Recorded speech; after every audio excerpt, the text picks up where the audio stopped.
In this video, I'm going to show you how to stitch together your individual weaves as we begin to go through the process of creating our collaborative artwork.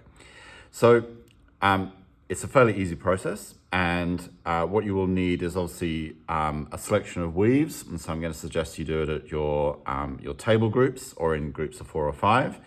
You'll need a needle like this, which has been provided, and you'll need a bit of thread or a bit of weft attached to that needle.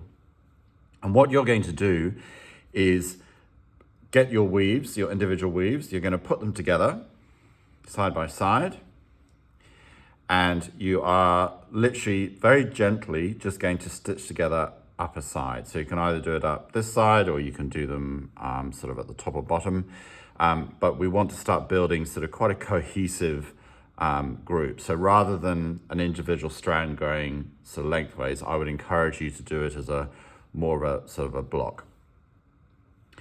And all you need to do for this is the way that I would do it is to stitch together the warp that is on this side and the warp that is on this side. And you just do that nice and gently.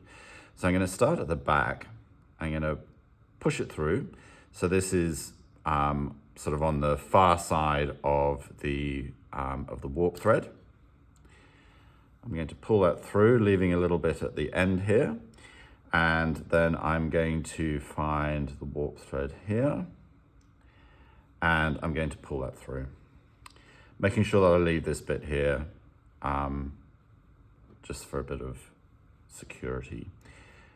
Now, you don't need to be pulling the warp thread too tightly, because if you do that, you're going to compromise these weaves because they are sort of quite delicate. You're just doing this so that they are actually stitched together. Okay, and I'm going to work up the length of my weaves.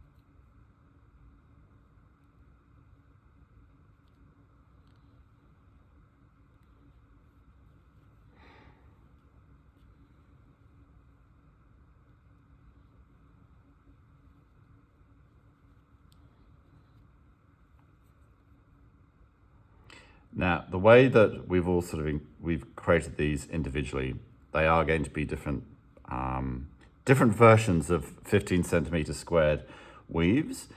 So don't worry if it's a little bit sort of misaligned or it's not, perfectly square when you're stitching them together. That actually adds to the sort of aesthetic interest of them. So when you get to the end of your stitching together,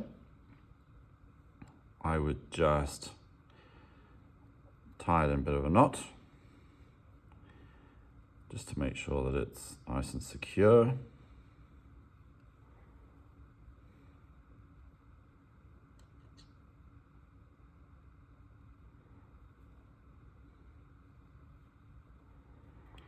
And cut it off like so. And you obviously continue by stitching all of them together. And then when we finish the intensives at the end of the week, this will be a combination of Bendigo, 2 Bandura workshops, and the Mildura workshop. So it'll be quite a nice big collaborative artwork.